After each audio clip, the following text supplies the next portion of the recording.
Maybe I'll put it so you don't have to see as much of my shirt. That's okay. You're fine.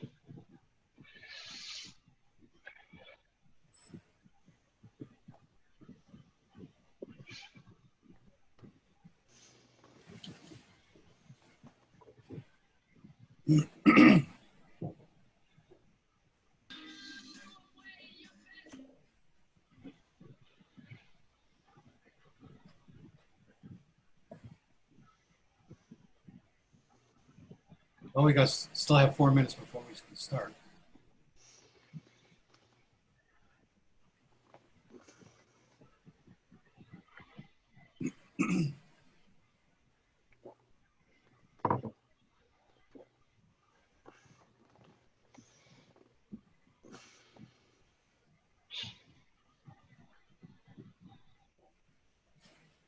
Good morning, everyone.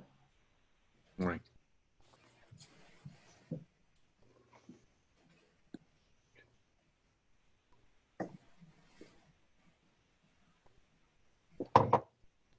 So what's it like being out there with the workforce? Is it, are you guys still social distancing at your jobs and stuff like that? I guess not, okay. Yeah, I mean, usually for my office, there's usually only myself or maybe one or two other people here. And I usually have my door closed most of the time and we don't really interact.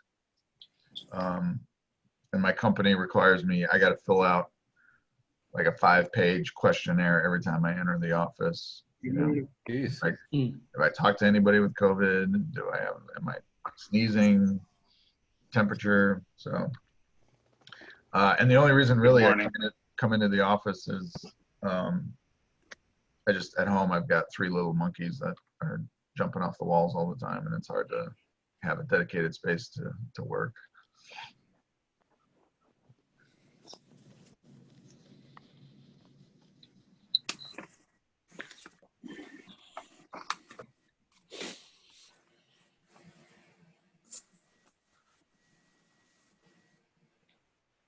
Good morning, Jeanette. Good morning, Frank. Sorry I'm late. I had a little infrastructure problem at home. No, you're on time. We have 2 minutes. Oh, thank you.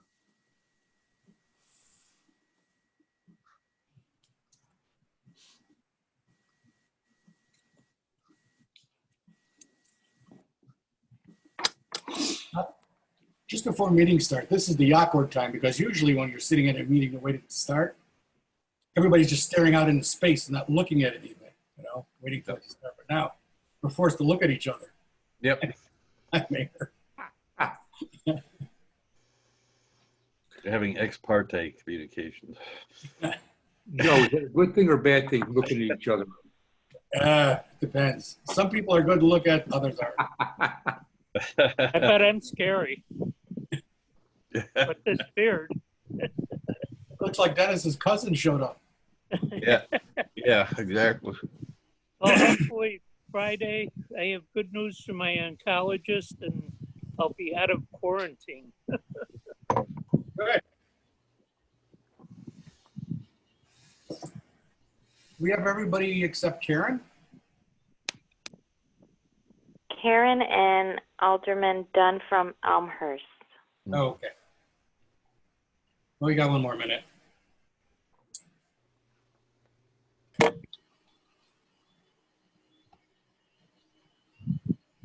There's Karen. Hi, Karen. Good morning. Hi, Karen. Hey, Dennis.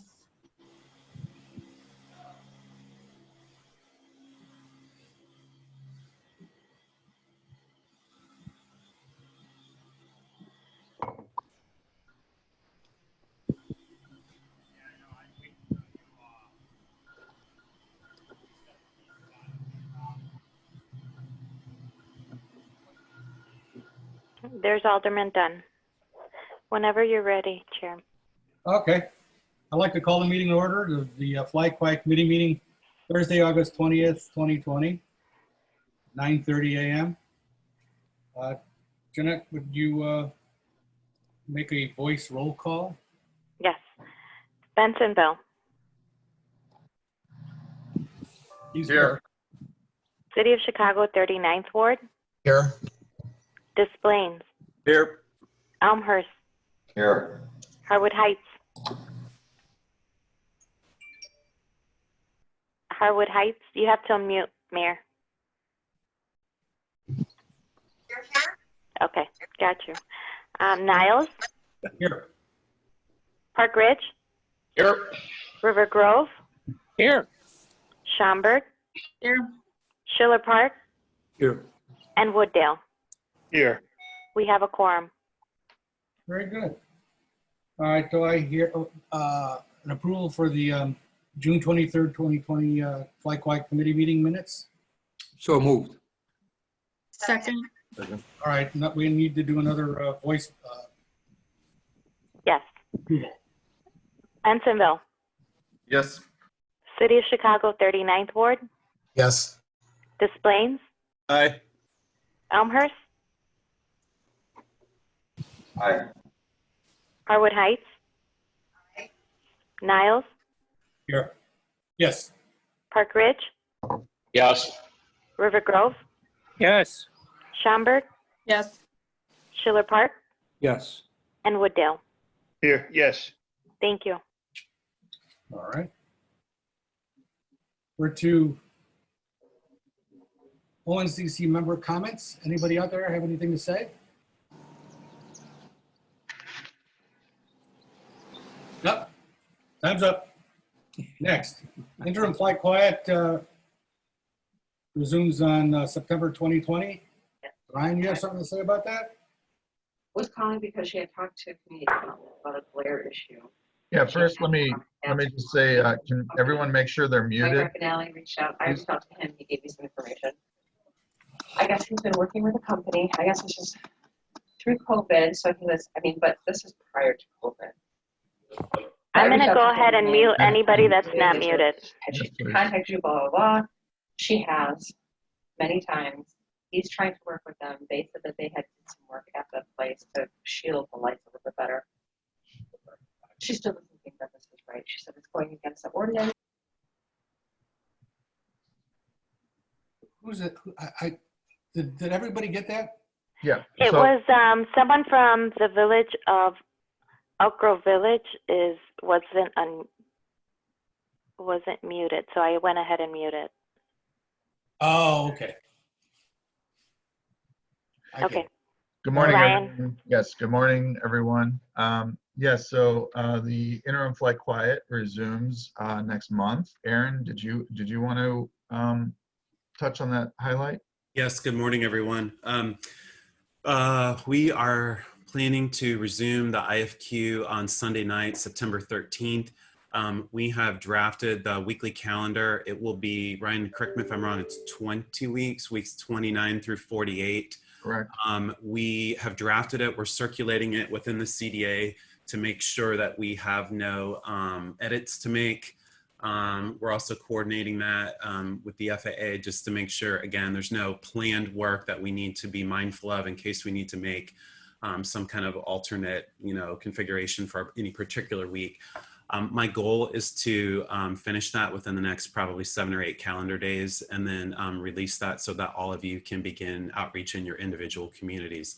But the good news is we are starting in about 3 or 4 weeks from now, and that'll run through the end of January. And Jeanette, that's all I have on that. Okay. Any questions? FAA response regarding long runway availability. Anybody want to talk about it?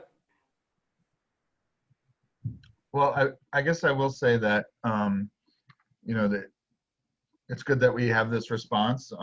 And I think we have a lot to talk about in regards to their response and the implications for our runway configurations.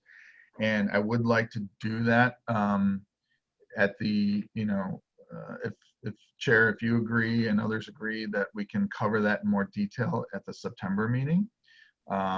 Today's meeting, I'd really like to focus on alternatives and the new alternatives that we've developed.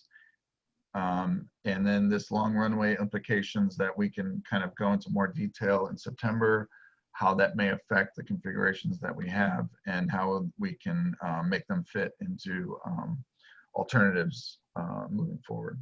I believe Bensonville had a question. Yeah, just let me say something first before, okay? Because I forgot to raise my hand, but I wanted to ask something. Even though we're going to wait until the next meeting, I think it would really be a good idea if we can get somebody volunteer. I'd volunteer, anybody who wants to begin to talk to the airlines to see how they feel, because it looks like it's part of the two-pronged test that we got to go through. Yes. I'd also mention that, the CDA is intending to begin those conversations with the airlines, and we, CDA and OMB, intend to start those conversations. If you want somebody from Untitled there, I'm sure we can get somebody. All right, I'm sorry. Evan had a question. So just to put it in layman's terms, in simplest terms, the way I'm reading this FAA letter is it's not no, which is good, but they're going to want restrictions. Is that the simplest terms? The simplest terms is not no, which right. It's not no. One configuration, one crosswind configuration, there's a bit of a complication because of intersecting runways. So when we have 2-2 right arrivals, that runway intersects the north east-west parallel runways, 9 center and 9 right. So that causes a conflict there and raises safety concerns as far as they're concerned. However, the other configuration, arriving 4 right and departing 4 left, they do not have any strong concerns about using 9 center or 9 right as an additional departure runway when we're in that configuration. Okay. All right. Thank you. To me, it kind of reminds me of the last time we asked a question like this. It wasn't a no, but it took about 6 to 8 months to get some kind of a yes. Well, I don't want to. I can already see it developing that way. I don't want to diminish that. They've given us a clear, in my mind, a clear response as best they can, without, based on the information that they have and, within the limits of what they're able to decide. Again, the runways are, the CDA is the landlord of the runways. They decide which runways are open and closed. Air traffic is really making sure that air traffic flies on those and lands on those runways in a safe and efficient manner. So it's kind of, it's kind of a little bit of a back and forth. They need the CDA to make some decisions. The airlines need to be involved and make some decisions. And so it's not just all on the FAA to say yes or no on this topic. Right. I actually read this letter as kind of almost more positive than some of the other ones, where it's very descriptive on what they're looking for. And I think that's very positive. I agree, Evan. Yes. All right. We can, Ryan and Aaron, you do what you need to do, and then we'll have a much bigger discussion on this next month. Unless there's something else that somebody wants to ask. No, again, and we've been actively having conversation with the FAA on that topic and a number of other topics that we have good feedback on that we will be bringing to the committee in the coming meetings. So okay, all right. Fly quiet, 21 alternatives. This is the big one. Yes, so we have distributed materials a bit in advance to give you a little bit of time to take a look at what we put together. But really at today's meeting, I really want to focus on expanding on the alternatives that this committee has in front of them to start deliberating the pros and cons of different concepts. And again, these alternatives are based on the discussions we've had in this committee and also the discussions we've had in our focus groups based on your feedback. So a little upfront, again, the process where we're at. We should all be familiar with this slide. Again, we are still in the developing the alternatives phase. But we are kind of close to starting to get to this next box here where we're reviewing and revising alternatives. And that's really kind of the goal we're trying to push towards right now. is to move forward with alternatives, viable alternatives that this committee thinks would work.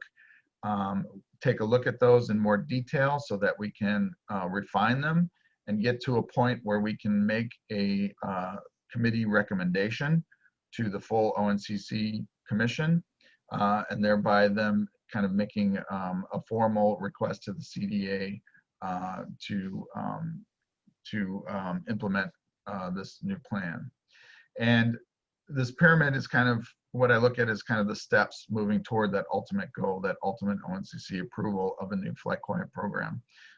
We can't really jump over steps. We kind of need to take one step at a time here. We've established goals. We've developed the criteria, which was essential. The committee criteria was essential for us, the CDA and LNB, to move forward and help develop these alternatives. We needed a major consideration on RNAV departures. Is this something that the committee wants to potentially include in a future program or not? Because there is a lot of work on RNAV that needs to be done. The committee decided that is still something worth consideration. So we have been actively working with the FAA on creating those or developing those procedures to at least get to a point where we feel that the procedure meets the needs of what this committee kind of wants to accomplish with an RNAV concept. And so we're still working, actively working with the FAA on those procedures. And then ultimately getting to a handful of alternatives that this committee thinks these are viable. This is what we really think would be a good program to move forward with, and ultimately have a recommendation from the committee to move forward to full ONCC approval. And again, the Flight Quiet program has a number of components that we've talked about, configurations, particular runways that are available for arrivals, how those configurations might be used in a rotation schedule, the departure runways, what kind of procedures might we use, and the frequency of those procedures. We also have to talk about kind of the profiles of the departure procedures, which we can get into more detail in the upcoming meeting, and also kind of these other aspects or characteristics of a program, ground movements, and ultimately stakeholder coordination. How well is the program able to be communicated to all stakeholders? Is it a program that is easily understood? Is it something that is easily accepted by all parties as feasible? And so these are all the kind of pieces we need to put together for a viable program. So we have presented alternative in the past here, and we, in order to describe the departure headings, the vector headings and RNAV headings, and also kind of the overall picture of what an alternative might look like, we have been using the LMAX contour as a visual aid for this committee to kind of give a visual concept of these alternatives. And we use the aviation environmental design tool to develop those contours. And this is our kind of assumptions page. Nothing has changed. We've talked about this, our assumptions in the model for many meetings now. Nothing has changed on this. We're still using the Boeing 737-800 as our aircraft type in the model because it is the most frequent aircraft flown during flight quiet mode. I have been asked to touch on, others have suggested that maybe we use different aircraft, louder aircraft, to assess, these concepts. And so I went ahead and just quickly, I want to touch on that. Here we have LMAX contours for 3 different aircraft types. We have the loudest, which is the Boeing 747-800, which is obviously the largest contour here. We have our Boeing 737-800, which is our most frequent aircraft. And then we have one of our quieter aircraft, the CRJ-200. And so there's different aircraft types we can use to help give a visual representation of these concepts. However, my opinion is the Boeing 737-800. It's the most common aircraft type. It's kind of a middle of the road as far as it's not the loudest, it's not the quietest, but it gives us a good visual representation to be able to discuss these headings and these concepts. And I really need to emphasize that we are not quantifying any impacts at this point with any of these procedures. We are just really deliberating the concepts as a whole. And so quantifying impacts is something we'll do at a later time in much more detail in the model. And so that is when we'll have more consideration of what aircraft types we're using in the model, frequency of operations and everything that goes along with it. But for now, we're sticking with the Boeing 737-800 as our aircraft of choice to represent these configurations. So alternative B is what we had presented in the past. It was well received. There's nothing here changed. The only thing I've changed here, we've changed, is we've given some nifty little icons for what I consider the 5 major criteria or characteristics of the alternatives, the number of configurations, and ultimately the number of rotations, week rotations that we can get. The concept of the north and south airfield. So this concept is where we can potentially bifurcate the airfield into a north airfield and a south airfield and operate those airfields independently as best we can from week to week to give predictable relief to large areas of communities on either side of the airport. And then the opposite of that would be kind of the full airfield concept, where we do not concentrate traffic on one side of the airfield or the other. The other major characteristic is vector headings, the type of departure headings. So we have vector headings and RNAV headings. So those are kind of 2 major considerations when it comes to departure headings, and how many headings per configuration we have. Again, with alternative B, we had vector headings only for each of our departure runways and 2 headings per configuration. The 2 headings allowed us to use 1 heading 1 week, and then the next time that configuration comes up with that departure runway, we use a 2nd heading. So we're able to extrapolate out the number of iterations. So we have 6 configurations in alternative B, and we're able to rotate that 12 weeks due to that 2 departure heading characteristic. We also have how many weeks we're in east and west runway weeks. So those east-west runways, we have 8 in alternative B, and then our crosswind runways, how many weeks are we utilizing those for crosswind weeks? So I'm not going to go through in detail on alternative B today because you're all familiar with it. But I kind of just want to go through it quickly as a reminder, that the major concept here is vector headings, 2 vector headings per runway, and the north airfield, south airfield concept, where you'll see here in week 10, we're operating solely arrivals on 9 center and departures on 9 right, keeping all the traffic as best we can on the north airfield and giving a week of significant relief to south airfield communities. And then the next week would be the opposite.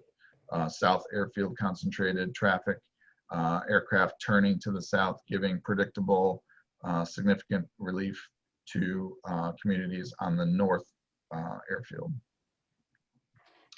So let me jump ahead here. So again, this is the kind of big picture overview of the alternative and the major characteristics.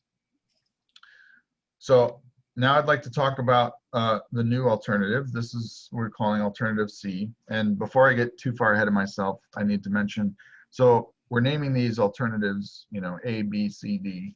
And I want to remind everyone, alternative A is the do nothing alternative. It's always an option for us to not do anything and leave everything as is, which means that there will not be a new program in place, and basically the airport will operate under the current flight quiet program, which is basically what's left of what was implemented and designed back prior to the final concept of the O'Hare Airfield as it is today. So it's kind of There's a big asterisk on that though, right? Because you're not even operating under the old fly quiet. Correct. You just the airport's made up its own thing that no one ever voted on. Well, So Evan, I wouldn't characterize it like that. We are doing the best we can, but yes, we strongly recommend to the committee that we need to, modify the program, and there's a process to do that. So our recommendation is to choose an alternative other than A, but certainly that is an option available to the commission.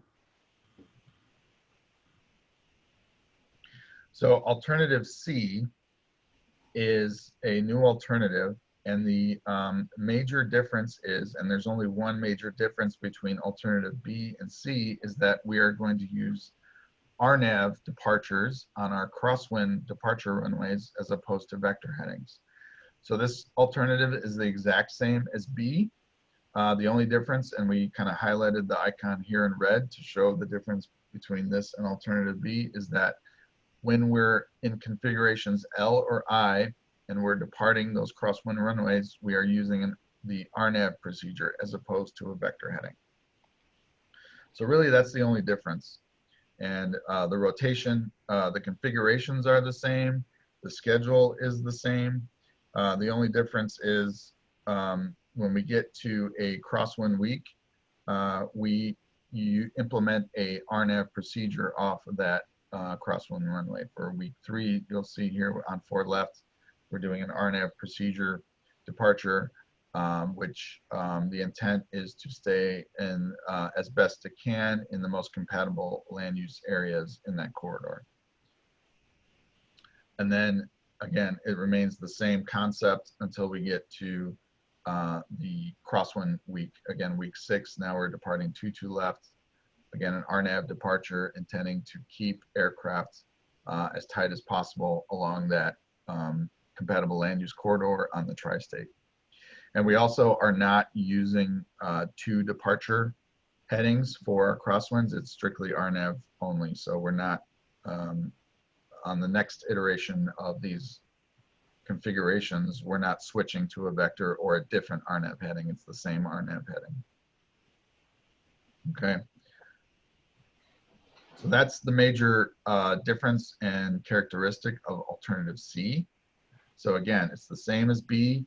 The only major difference is we have introduced RNAV as opposed to vector headings. And each week that vector heading will come in the schedule when crosswinds are selected. Yep. So, Evan? Do we have a question? Sorry. Yeah. Does the CDA believe that alternative B and alternative C could be adopted on the same timeline, or does the addition of RNAV add potential time onto its adoption? It adds potential time, but it's hard to say right now whether it would take, significant amount of time. I mean, when you're doing a multi-year environmental review, plus or minus a month is not really a big difference. So we'd have to talk to the FAA about, what it would take to design those procedures. So it's hard to say.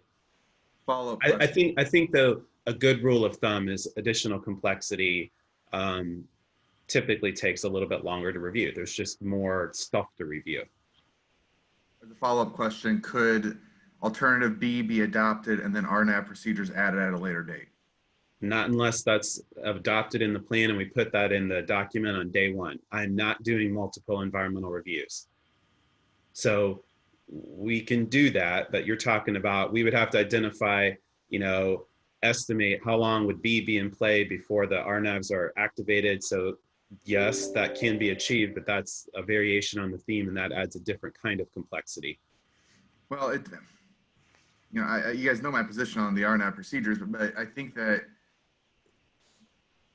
you guys brought these additional complexities to the table and are kind of forcing us to tackle them together. And I don't know if they need to be. They are independent variables. We agree. That's why we wanted to give you separate alternatives. If you want to add RNAV, we have 2 alternatives today that can contemplate that, and 2 that do not. So we agree. We know that is a topic worthy of discussion, and we wanted you to be able to separate that if you'd like. Thank you. Dan? Thank you. Ryan, if you could go to the alternative C summary that shows all the headings.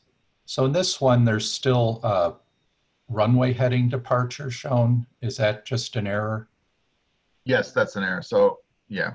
So this green straight out is should not be there. So we'll remove that before we send it out and publish it again. But okay, and just yeah. to comment why that may be relevant, we had recommended that all the 0 and 10 degree headings be eliminated just to avoid that overlap with the arrivals. So in one way, that single heading does accomplish that, and we hope that's something the committee will consider as the overlapping impacts of arrivals and departures. Thanks. Ryan, go back to slide 4. So thank you, Dan. We definitely will tweak these alternatives over the next few weeks. But as Ryan said, yeah, right now we're at this develop and approve. But I think there's an opportunity for some cleanup in the next box, review and revise alternatives. So I think, Dan, the point you're making is valid. And that's one of the things we would do, sort of transitioning from this point to the next box. Does that make sense? Yes, thank you. Ron Seymour, you have a question? Yeah, more of a comment, building on questions that Evan had. One thing to think about, I'm not sure that C needs to be its own separate alternative. I think the committee would be wise to consider first which runways you want to use and then make that as the baseline, and then from there start talking about which headings you want to use off of those versus trying to decide one versus the other at this point. At some point, the committee really needs to start narrowing down what runways are going to be used and then go from there. Just a suggestion. Okay, thank you, Ron. Any other questions? Okay, Aaron, you can continue. Or Ryan, keep going. Yeah, I just want to make sure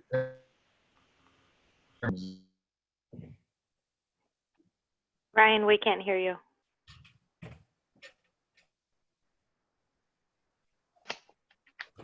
Ryan? He might have lost the signal. Landon and Brown needs to upgrade their internet. Ryan, we can see you, but we can't hear you. Is everything Can you okay? hear me? Yes, Can you hear me? better. All right, let's try this again. All right, can you see my screen? Yes. Okay. Sorry about that. Okay, so again, alternative C, RNAV major feature. Alternative D. So alternative B and C really are the, I would characterize as the predictable alternatives. We're able to easily communicate those alternatives. We think with the north and south airfield concept, you can get really predictable relief. Alternative D is more of the, for lack of a better term, the spread it out alternative. So this is really, we're spreading it out as much as we can. It becomes a little bit more complex in being able to communicate, you know, what to expect because it is so spread out. But that it really kind of embraces that let's go in every direction we possibly can. The major characteristics, first off, are the configurations. So we are using 10 total configurations in this alternative. There are 8 new configurations that we have not used in B or C. And then we have our 2 crosswind configurations, so for a total of 10. We rotate all 10 configurations over a 12-week period because we rotate the crosswind configurations twice in the iteration. Every other configuration is used once in the schedule.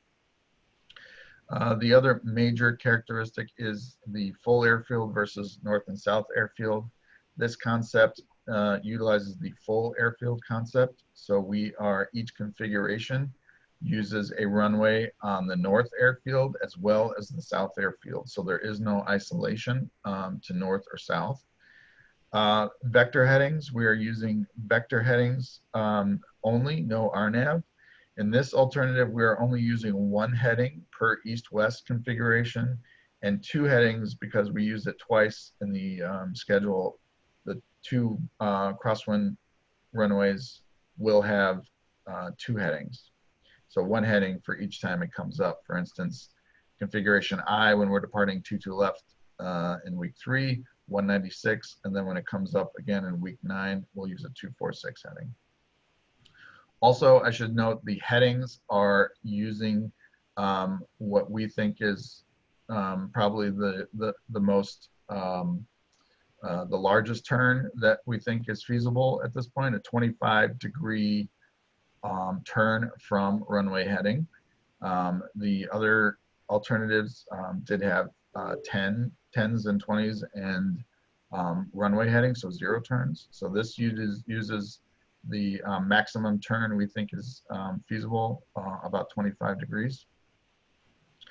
We have 8 weeks of east-west runways and 4 weeks of crosswind runways, or a total of 12 weeks of schedule. And the other thing we did is, when it comes to the iterations, is not only do we, since we're not alternating between north and south, we concentrated on west and east. And so for week 1, you'll see, again, this is a full airfield configuration, meaning we arrive on a south airfield runway, 28 center, and depart on a north airfield runway, 27 left. The next week, the next configuration is we switch to east flow. Again, arriving on a north airfield runway and departing on a south airfield runway.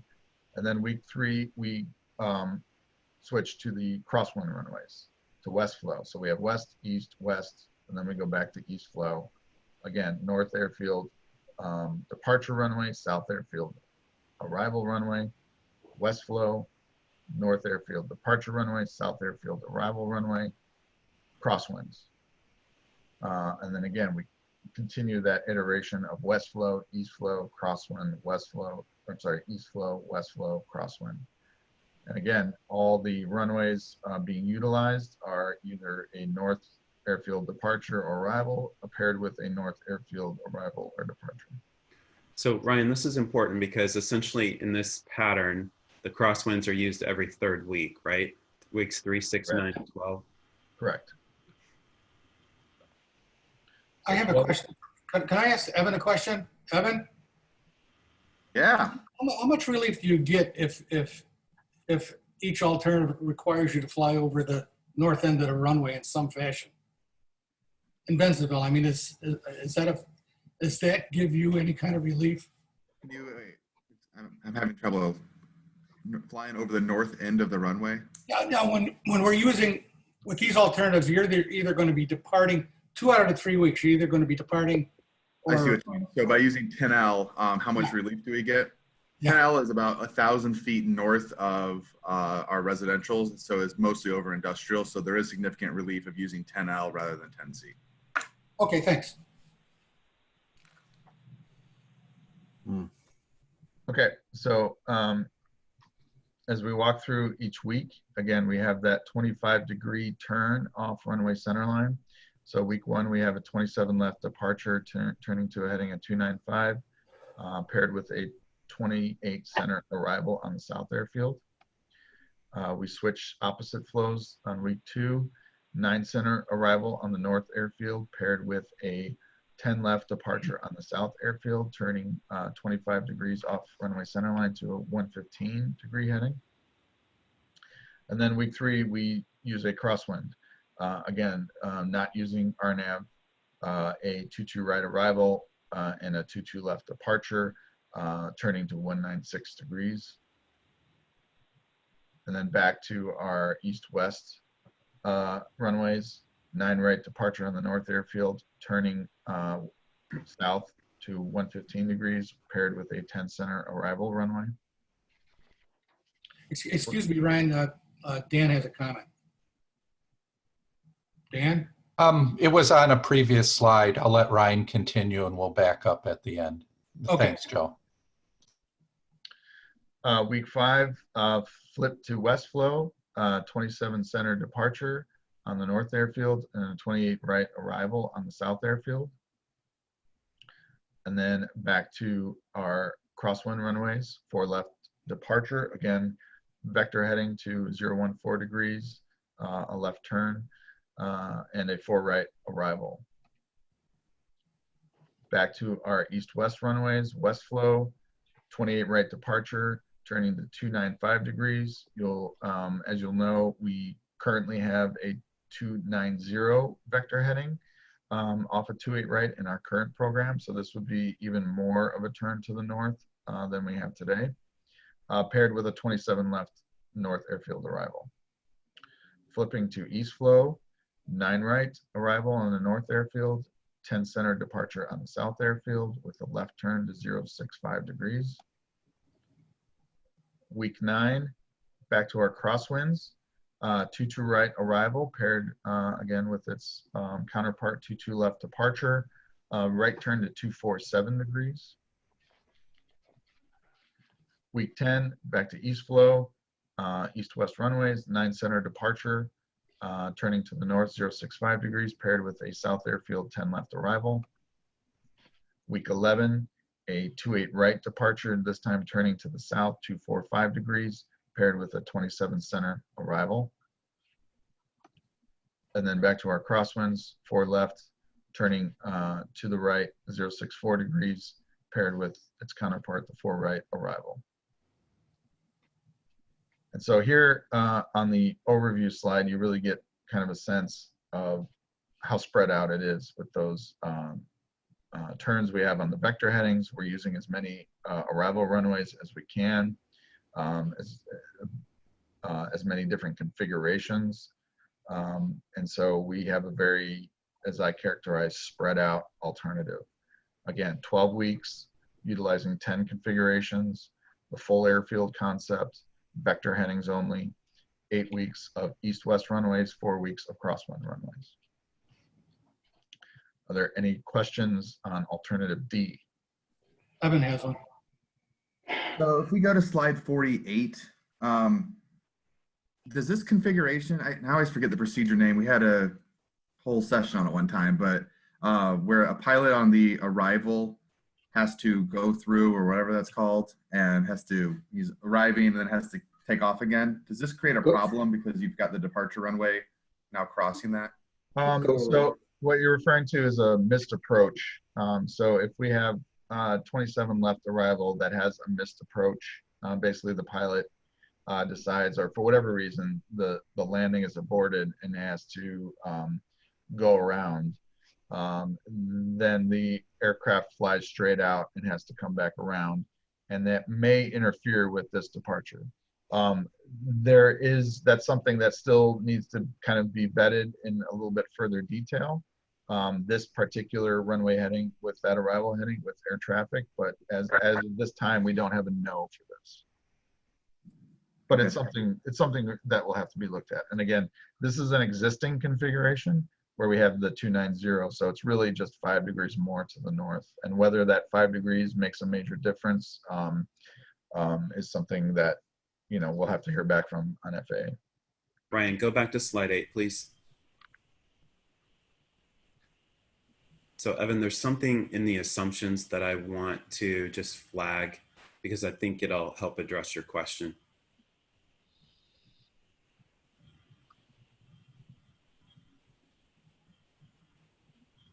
Can you see this, Aaron? Yes. So Evan, the bullet, the third bullet from the bottom is key. So it says aircraft flies heading procedure. This means it turns at runway threshold. So one of the things Ryan's talking about is this is an assumption. It may be that if that procedure is used, that the departure cannot turn at runway threshold. They may need to go out straight a little while. I don't know if it's a half mile, 1 mile, 2 mile before they make the turn. And so that's something that as we get farther along, we might have to tweak. But what you're seeing with that LMAX departure is tied to that bullet, meaning a turn at runway threshold. So just be aware. Just got some feedback. Okay, Dan? Yes, I'll cover the original point and then another. I think that two key points we made that I think are important to consider, not necessarily the heading specifically in alternative D, but the alternation between east and west flow, that from the standpoint of predictability, the current IFQ does 4 weeks east flow, 4 weeks west flow. Current alternative B, I think, is 3 in each direction. You easily could end up in a situation where you're trying to go the wrong direction in a predominant month of one flow in one direction. So alternating, I think, gives you the best opportunity to achieve the best result with the most amount of predictability. And then the second point in alternative D is the full airfield configurations. We feel that the FAA has left the committee sort of breadcrumbs that you do have an opportunity, certainly in the South Airfield, for full-length runway departures when you consider full airfield, and you mitigate that issue somewhat in the North Airfield as well. So we'd like to see full airfield and split airfield continue as a point of comparison. Thanks. All right, next is Ron. Yeah, so just some things to think about. These, what we're seeing on the screen is basically just the primary configuration, but you also need to take into account the alternate configuration when the winds during any given week, as we've seen through the IFQ, the winds are going to shift. So you're going to have to go both east and west in most weeks. So if you look at week 1, if you're departing on the 2-7s and you have to switch around, you're going to be departing on the 9s, which then is going to be impacting potentially the same people on consecutive weeks. So you need to think about that. And then you also, that's the main thing. And then when you look at this too, weeks 1 to week 2, you potentially are impacting the same communities from week to week. So they'd only get 1 week of relief, which would be week 3 when you're on the diagonals. Where on the other one, sometimes you can get up to 2 weeks of relief when you're switching between North Airfield and South Airfield. Okay, thank you. Cynthia? Cynthia? Okay, hi, can you hear me? Yes. Okay. I would echo Ron's comments on the no relief to either the North or South communities when you use the full airfield this way, but there are also some air traffic implications that I think are counterproductive. I think in the FAA letter, they speak to simplifying things and keeping the air traffic workload in mind. When we split the airfield, it requires one of the air traffic controllers to be focused only on the North Airfield operations and one on the South. So we've split their attention, and in doing so, limited their ability to use other procedures that may help us in managing noise, i.e.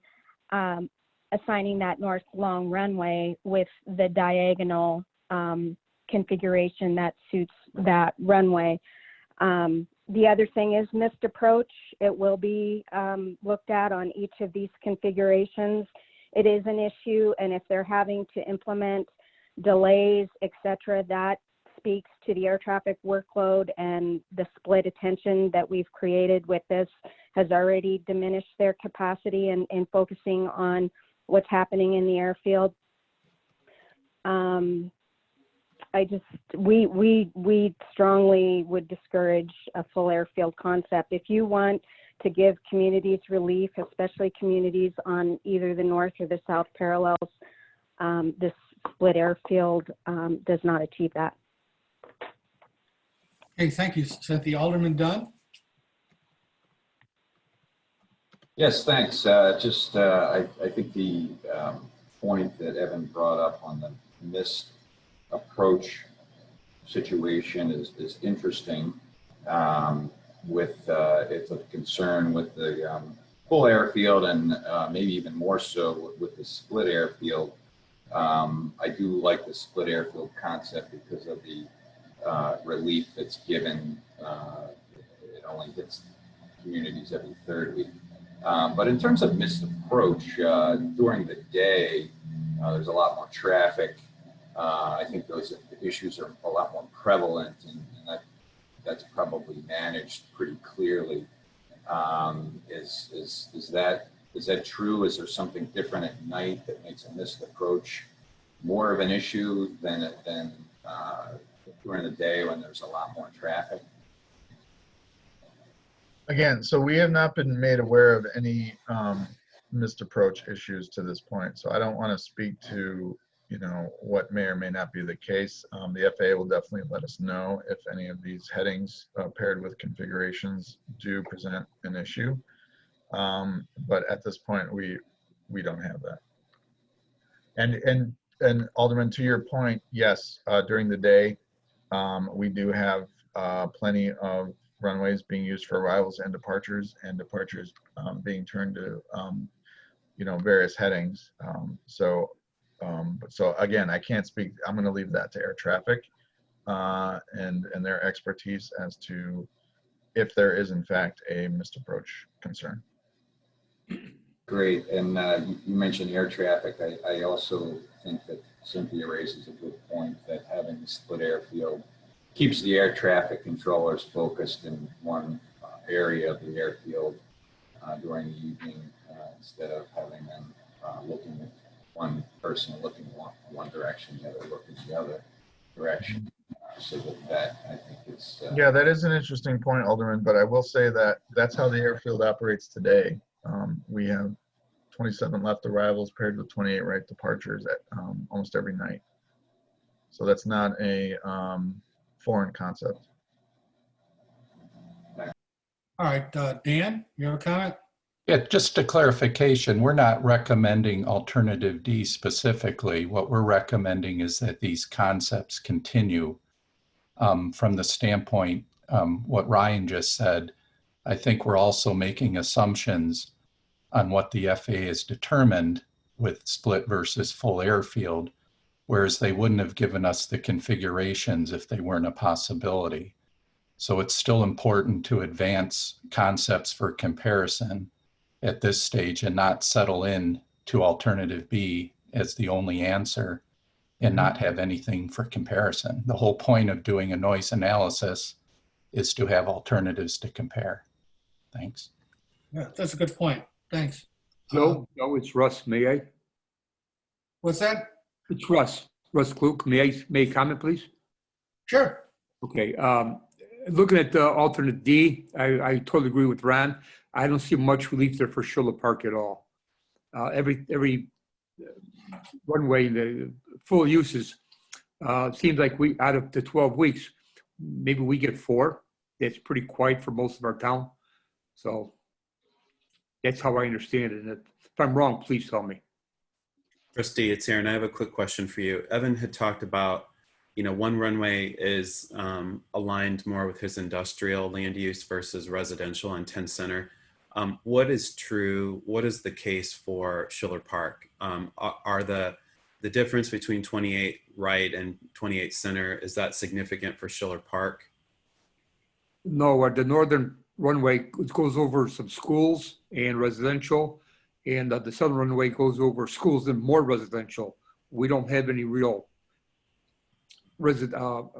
commercial only. Okay. So in your mind, the impacts from those two runways are about the same, but for the use of them, right? Yeah. I mean, the land use is essentially the same, with a 4-block difference. Correct. Yes. Okay. I think Mayor Giussani had a question. Mayor? You there? Yes, thank you. I'm not muting. Thank you very much. I do like all the alternatives. Thank you very much for doing all the work on this. I do like the split runway, as I said before. I think that with a full runway, you're actually operating all towers, the north tower, the south tower, and probably in between. With the split runway, you would just operate the towers, correct, with whatever the north or south airfield. And I did have a question. If the diagonals were not large enough for a larger aircraft and we're on a north airfield, would it be sufficient to use one of the longer runways on the north airfield for them? Or do they have to come back to that longest runway, which is on the south airfield? Yeah, good questions, Mayor. First off, so all of these concepts are still under the assumption that the north and south air traffic control towers will not be staffed and closed. And so the air traffic will still be operating out of the central main control tower for all of these configurations. And then secondly, to your point on the long runway question, and that's kind of a variable that we really need to kind of figure out, and we want to do that at next meeting and see how that might plug into these alternatives, whether or not when we're operating on our crosswind weeks, can we pair a north runway with a crosswind that might be on the north airfield or vice versa.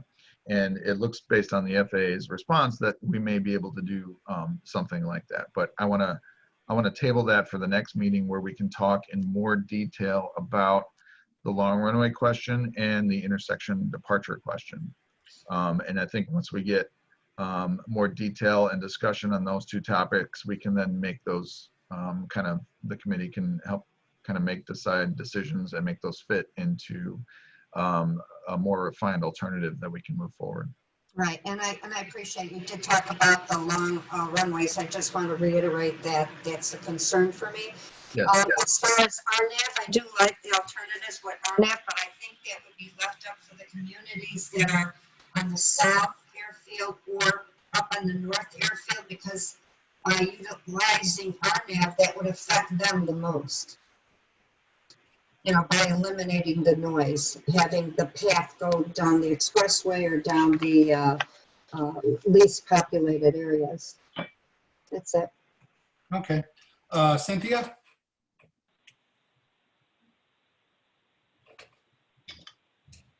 Cynthia, you there? Yep, sorry, fighting with my mute button. I just want to remind everybody that there's a big difference in manpower in the towers at night versus the day.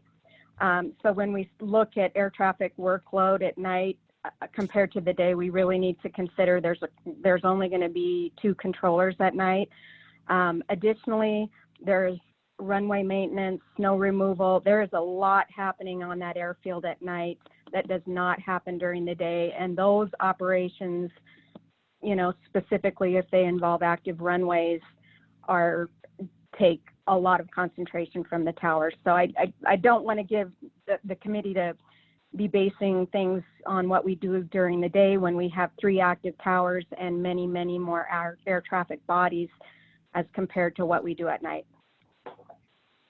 Okay. Thank you, Cynthia. We have a question for Ryan from Frank. Frank? Need to unmute. Hi, Ryan. Good morning. From a novice at this, basically, is there a FAA legal reason or some other reason that there are large portions of the 360-degree potential direction use that are not used, mainly to the northwest and southeast? I mean, there's a lot of areas, as the mayor of Schiller Park just pointed out, they're overlapped and they get double or triple the noise, where there are some areas that get absolutely none. Is there some reason for that, that that they can't be used? Thank you. I'm sorry. Is Frank, Frank I guess is not a member of the committee, and we'll get to his question at the comment section of the audience. You're right. Okay. I let you talk and I should have. That's okay. I'll wait till the end. Thank you. Same question though. So if Ryan can just remember it, he can address it at the end. Thank you. All right. I guess you can continue, Ryan. Okay. So wait a minute. I just saw we got a comment from Dan. Yeah, I was just doing some doodling here, and just to address one of the prior concerns on the east and alternating east and west flow. If you look at what's happened with this is trying to utilize, splitting the inboard and outboard runways in the rotation is what creates that repetitive impact where people are commenting that the same people in consecutive weeks. Whereas if you look at weeks 4 and 5 and 7 and 8, that doesn't happen. It is possible to do it in the full airfield configuration. You just may or may not be able to alternate inboard and outboard. At some point you run out of configurations. Just a comment. Okay. Thank you, Dan. Ryan, you're back. Yeah. Okay. So that was D. Again, kind of just summarize, really spread it out, use as many configurations as we can. The concept of full airfield versus north versus south airfield and vector heading only. Alternative E is the same as D, except we introduce RNAV. So as C is to B, E is to D. We have the same exact configurations, the same exact schedule. The only difference is on our crosswind departure runways, we utilize the RNAV procedure on those weeks. So that is really the only main difference between D and E is RNAV. So really we have two major alternatives and with variations within them. The alternative B, which is the north-south airfield alternative with vector headings, and alternative D, which is the full airfield kind of spread it out alternative.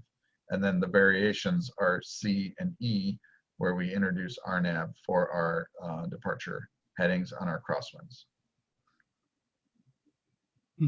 So I went through that one quickly only because we spent a lot of time on D, and the only real difference is the RNAV procedure on 4 left and 2 left. Hey, Joe, can I ask a question? It's Karen. Yeah, sure, Karen. Thanks. So getting back to Evan's question previously about RNAV, is there a scenario where, I understand we're going to submit multiple alternatives forward with a preference as to which alternative is the preferred, but that multiple alternatives will be recommended. So is there a scenario where if the committee ultimately selects an RNAV option, that we could request that if the RNAV were to delay the start, that we could sort of revert to the same configurations without the RNAV until the RNAV procedures are adopted and approved? Or is it sort of we commit to RNAV and see how things go through the analysis? So Karen, I would say that essentially what you're asking for is a phased approach. And certainly we could request that of the FAA, but that has to be built into the environmental review. In other words, and we would have to say how long would we use the initial phase, right? Because I don't think the FAA, and they'll let me know if I'm misspeaking, the FAA is not going to do 2 separate environmental reviews. That's just not going to happen. This is way too complex, and we have a significant amount of resources on all sides. Yours, the CDAs, Landrum and Brown, all the stakeholders in the FAA. So I don't know that it's practical to finish the environmental, approve it, and still have RNAV, being analyzed. I think adding RNAV, is going to add time to the air traffic review, but I don't foresee an outcome where it's fully approved and then RNAV is phased in later. I think we're talking about a difference of weeks and a couple months. I could be wrong. And so all that being said, yes, we can ask for a phased approach, but we would have to put that in the document and ask for it up front. Yeah, I think just to follow up, and I appreciate that feedback, Aaron, I think, the scenario where it's weeks or months isn't problematic for the group. I think your point about a multi-year review and adding on a month to pursue the RNAV is fine. I think what I would hate to have happen is that it does take longer and ends up being more complex, and similar to some of the like construction issues we ran into with IFQ. I'm just trying to make sure that we build in to what we submit kind of some fallback positions so that we don't potentially end up with significant delays we didn't anticipate. So I guess my preference would be that we build it in the hopes that we don't need it, but that this, you know, what we put forward, if we support the RNAV, says if there are unanticipated delays, that we would request a phased approach in order to move forward with the new Fly Quiet program in a more expedited manner. But I will leave that to you and Landerman Brown to figure out how that's possible. I just would hate to see it end up being a 6-month delay that was sort of unanticipated. Okay, I will talk with the FAA staff offline about strategies. And to be clear, you know, the air traffic review, you know, we will figure out what can happen concurrently and what has to happen in a particular sequence. So, you know, make sure nobody thinks that, you know, analyzing RNAV takes 1 month or 2 months. We're talking, when I say something like extra weeks or extra months, I mean a delta or a difference, meaning added time, not the complete time. It takes months to do that, and the goal would be to do it concurrently such that, you know, we can still do a full environmental review and do the air traffic review as needed, but with RNAV. And so I think the difference is, what is the total review time for something like alternative B versus alternative C? And I don't know that we know that now. We would be guessing, but that's certainly something I can talk about with the FAA offline. All right. Mayor Police. Yeah, I've been listening and, you know, looking at D and E. So if we're trying to use the whole airport, I understand that. But so if you're taking off from the north, you're heading south, and then taking off on the south, you're going north. I feel like we're not giving the same relief as if we're just using the north airfield and the south airfield. I don't know. Okay. I'm kind of leaning towards the B and C versus D and E. All right, that's fair. All right, thank you, Mayor. Ron? Yeah, just a follow-up question to Karen's comment. Maybe Aaron or Ryan can provide some more insight. She mentioned multiple alternatives being submitted, and that's a little confusing to me because the typical process is you have a preferred alternative, and that's the one that FAA would typically do their analysis on. And then you look at other alternatives through the work you're doing within a committee, but then you discard those and just submit the preferred, but show that the other ones you looked at is this process going to ask the FAA to do a complete environmental analysis on multiple alternatives? Or what are we talking about when we're talking about moving multiple alternatives forward? And I would recommend that the commission as a whole, you know, starting with this committee, you need to choose a preferred alternative. And then I would say you need to come up with you know, another alternative in case the preferred alternative does not work for whatever reason. So I would say, you know, the ONCC needs to narrow it down to 2, but I will take that question offline, ask the FAA, you know, in terms of strategy, what outcome do we need from the ONCC? Clearly we need a preferred alternative. I'm going to recommend one more in case a fallback is needed. Yeah, Ron, I think that needs clarification, and we'll bring that back to give this committee kind of a better sense of what kind of the package is that's going to be submitted. I will add that part of what we're doing now is presenting additional alternatives for review and consideration. And what I've asked Landerman Brown to do is, as you deliberate, to document those deliberations such that when things are eliminated for whatever reason, we have a narrative to share with the FAA as to your collective, you know, thinking as to why were these alternatives eliminated and at what point in time. And so that will all be presented, you know, like if we were to turn this in today, we would say, well, we talked about alternatives A through E, and this is the preferred, and this is the backup, and the other 3 were discarded for whatever reason. So we will document that for sure, because that's going to be part of the quote unquote the project record.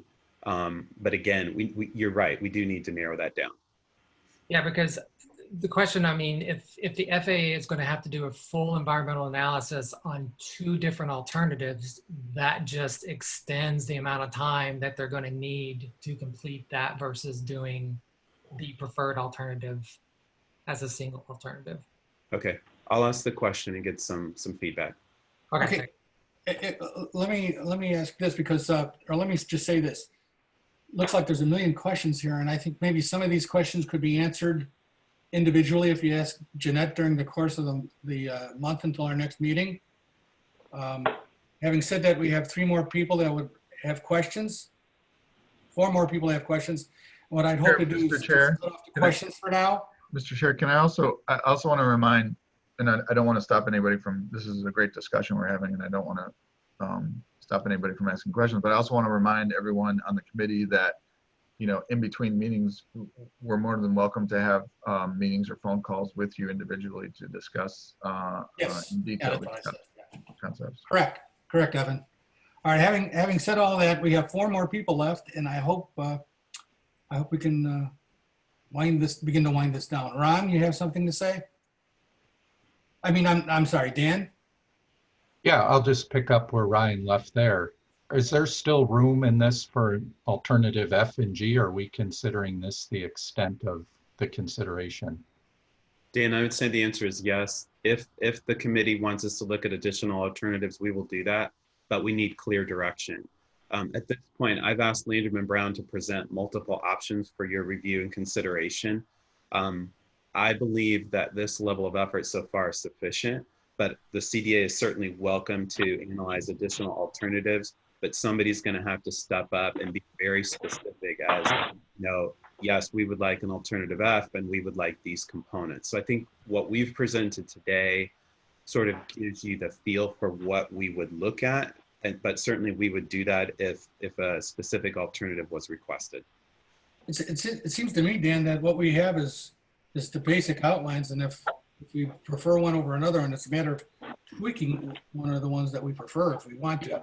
I just hope the opportunity isn't missed. There may be an opportunity to consolidate some of the preferences amongst all 4 into a single alternative.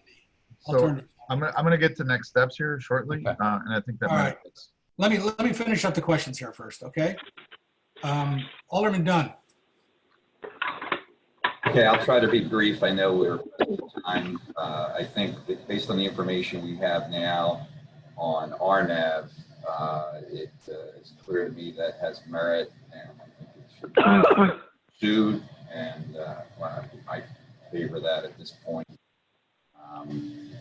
The comment was made that it might delay the effort, those type of analyses. There's a lot of review and different assessments going on by the FAA in this proposal that could be parallel processed and really not add much. We've been working on this for several years, so several weeks or even a few months to get it right. I don't think it's an issue, as Aaron had mentioned. Thanks. Okay, thank you. And lastly, Mayor, you had something to ask? Which mayor, Joe? Yeah. Mayor Giseni? Mayor Police. Oh, sorry. The mayor have another question? Real quick, is if you are going to just point out it's just for the 2 diagonal. They don't think it's for one across the board. Mayor, do you mind repeating yourself? I don't think we heard you. Yes, I'm sorry.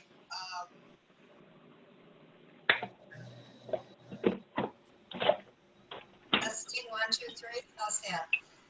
Okay, go ahead. Just saying that if we're going to go back to the FAA regarding the RNAV and see how much of a delay it is, I mean, certainly to point out that it's only for the diagonal runways. It's not for the whole board. It's just those 2, so they don't think that they have to look at RNAV for every single runway configuration. Just a point. Yes, Mayor, we're very clear. Right now, we're only proposing RNAV for 2 runways. I want to make sure, I want all of you, stop using the term delay. If you want RNAV, that is not a delay. We just need to do additional analysis to accommodate the request. You know, the concept that I was trying to introduce earlier was that, you know, the level of effort for an alternative B is, it is what it is. And then if you want extra stuff, we need extra time. That should not be characterized as delay. There's a difference in timing for sure. But again, if the commission votes for RNAV, you need to be aware that yes, with additional features comes additional analysis. So I don't want anybody to walk away with this and think that, hey, you know, this is already delayed. No, it's not. So just let's give the FAA some you know, proper deference that if that's what the commission wants, they will analyze it, but they need the adequate time to do the research that's required. It seems to me, Aaron, at the corollary of that is if we do nothing, then we'll get an answer real quick. Well, if we do nothing, we're not turning anything in.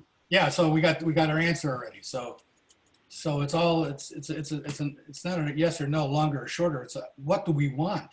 Right. What works best? So what I would recommend is, you know, let's not call it delay because nobody's turned anything in yet. It's just, you know, RNAV is more complex and it requires additional analysis. So just be aware of that. Okay, last question, Mayor, please.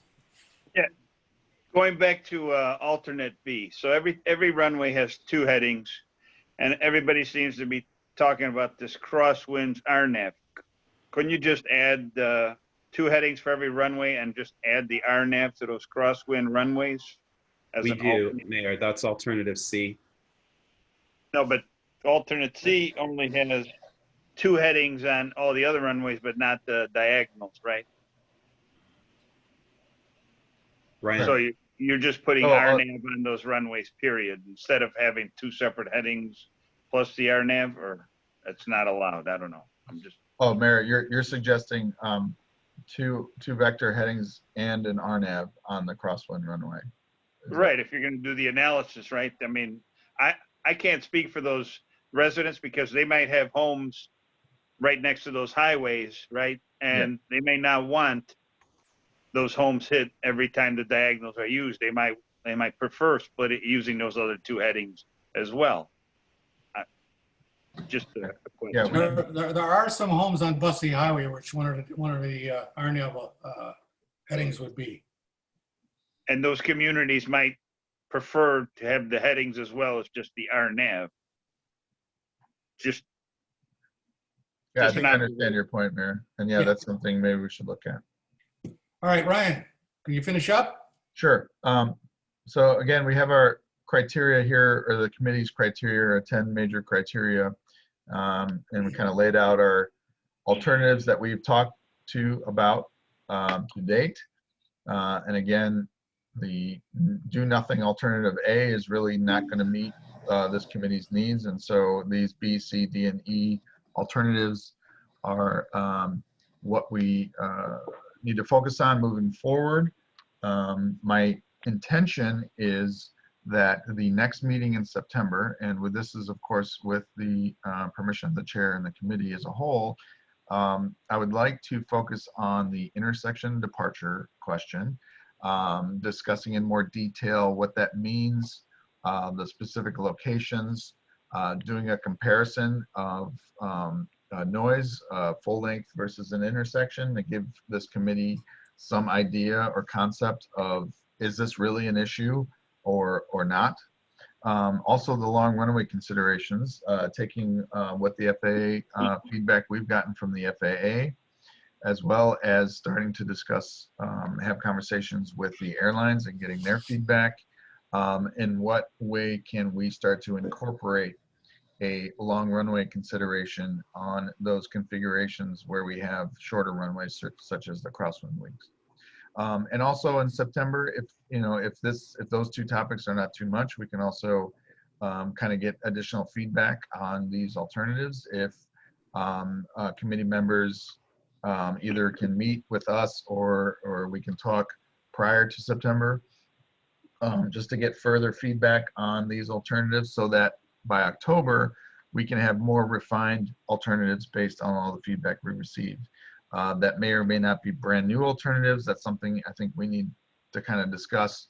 You know, what's the threshold for a new alternative versus kind of just tweaking the alternatives that we have. But we've already gotten feedback already on alternative B, possibly changing some iterations of the schedule.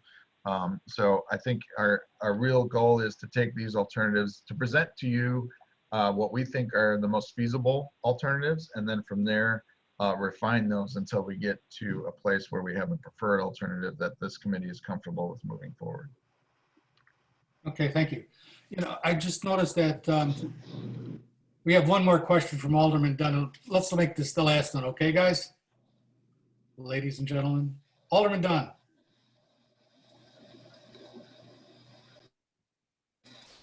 Sorry, I didn't take my hand down. I don't have a question. Carry on. Okay, thank you. Okay. All right, now we got one more thing to do here, and we have to listen to and get a response from Frank. Frank's question. Frank, I got to ask you from now on, please have your questions at the beginning of the meeting as the way the agenda shows, because I can't let all the members come in anytime they want and ask questions. It's got to keep some yes, Joe, I understand that. But on the other hand, it's hard to ask a question without a topic being on the table. So I will try to wait until the end of the meetings for any questions in the future. Okay. Okay. So it can only work one way or the other. Okay. My question, if I can have the table here for a second, is again to Ryan, and ask why he can't use the northwest and southeast directions of the compass for departures. So I think I understand what you're getting at, Frank. And, you know, as you look at the image, there's a lot of areas that aren't colored, if you will. And so Right. why aren't we, you know, putting flights in every direction? There are a number of, I'll say two things. One, there are a number of restrictions. We can't just turn aircraft in any direction. There are layers of airspace and other considerations, conflicts that we need to, air traffic needs to take under consideration. So there's really kind of windows that we can use to turn aircraft. And two, all of these headings are really kind of preliminary starting places. I really look at all these headings as a starting point that we will get into much more refinement on. We can make changes to any one of these headings, make them turn in different areas to try and spread it out more, whatever this committee kind of thinks and wants to do. So I don't see any of these as set in stone. Okay, good. Okay, and then one other quick question is, it's not a question, it's a comment. The goal of the committee and the ONCC in general is to try to minimize overwhelming noise for one area at any given time. So for nighttime, especially, I've seen and we've seen that because of the number of reduced flights, people are getting relief. So if the flights go back up to what they were normally, which they will, I think relief can come if the flights are spread out as if the airport was open 24 hours without any runway prohibitions except for maintenance and construction work and such. That way, no one community around the compass will be exposed to all of the flights on any of the nights, if that's possible. And that's my comment. Thank you. Thank you, Frank. I just want to remind everybody, if you have any questions during the course of the month, please contact Jeanette and ask the question. I'm sure they'd be more than happy to give you an answer, and if necessary, set up a meeting. That looks like our agenda. Our next Fly Quiet meeting will be September 22nd. I'm not sure where it's going to be yet. It may be another one of these, and it'll be at 9:30. Do I hear a motion to adjourn the meeting? Almost so. I think we need a roll call. someone second it? Second. I'll second it. Bensenville, Yes. City of Chicago 39th Ward, Yes. Des Plaines, Aye. Elmhurst, Aye. Harwood Heights, Aye. Niles, Yes. Park Ridge, Yes. River Grove, Yes. Schaumburg, Yes. Schiller Park, Yes. and Wooddale. Yes. Meeting's adjourned. Thank you, Thank you, guys. everybody. It was a great meeting. Thank you. Bye. Thank you. Bye.